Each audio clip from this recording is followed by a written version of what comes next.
In the municipal market of Itapua, among spice stalls and the scent of acai in the air, lived Faísca, an Amazon parrot with emerald green feathers and a golden yellow beak that everyone in the neighborhood knew by name. He was never kept in a cage. He slept on the awning of Dona Idite's stall, woke up before sunrise, and greeted every market vendor by their first name. Nobody knew for certain how old he was. Some said 15 years. Others said 30. Dona Idite would just smile and say that Faísca had been around longer than the market itself. Everyone laughed. Everyone loved him. But nobody could have imagined what Faísca was about to do. If this story already has you hooked, hit that like button right now. It helps me bring more stories like this one to you every single week. It was an ordinary Tuesday when 3 men in suits walked into the market carrying thick briefcases and the look of people who had already made up their minds before they arrived. They were representatives of a supermarket chain that wanted to demolish the municipal market and replace it with a parking lot. The vendors gathered together. There was fear. There was anger. There were tears. 52 families depended on that space. Most of them for decades. Nobody knew what to do. The men would return in 7 days with papers to sign. That was when Faísca did something nobody expected. He flew straight to the shoulder of the lead man in the suit and stayed there, completely still, staring at him with those bright orange eyes. And then, loud and clear, with a diction that would make any news anchor jealous, Faísca said, "Have you no shame?" A customer filming on their phone caught everything. Within 18 hours, the video had 2.3 million views. If you are not subscribed to this channel yet, do it right now. Hit that subscribe button and turn on the notification bell so you never miss a story like this one. In the days that followed, Faísca became national news. Not because he was a parrot that could talk, everyone already knew that. But because he spoke at the right moment, in the right place, to exactly the right person. Journalists arrived from Salvador, from Recife, from Rio de Janeiro. Children from nearby schools made posters. A street musician wrote a samba called Faísca, Defender of the Market.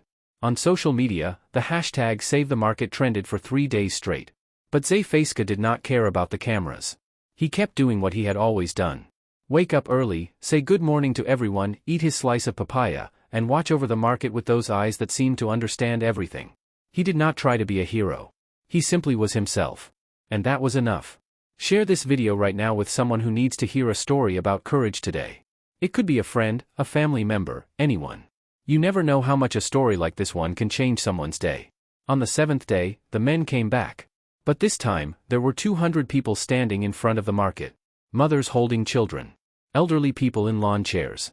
Young people with phones raised high. And at the center of it all, on the awning of Dona Idite's stall, stood Faísca. When the lead man stepped out of the car and saw all of that, he stopped. He looked at the crowd. He looked at the parrot. And the parrot looked right back at him. Without blinking. Without moving. With the quiet dignity of someone who never needed a suit to have authority. And Faísca said, in the calmest voice in the world, "I remember your face." The crowd erupted in laughter and applause. The lead man in the suit smiled involuntarily. Then he put the papers away. Got back in the car. And drove away. The market was saved. It was never entirely clear whether it was the public pressure, the media coverage, or the stare of one parrot. But everyone in the market knew the truth. Months later, a small sign was placed at the entrance of the municipal market of Itapua. It was not large. It was not gold. It had only the words that everyone already knew by heart. Faísca lives here. He watches. He speaks. He is not afraid. The parrot never read the sign. But that morning, at 5:17, he landed right on top of it, shouted good morning to the entire market, and went to get his slice of papaya. Some heroes wear capes. Some wear suits. Ours wears green feathers and has a golden yellow beak.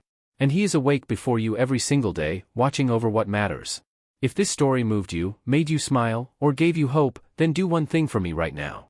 Like it, subscribe, and share it. 3 seconds of your time that help this story reach more people who need it. Thank you so much, and I will see you in the next one.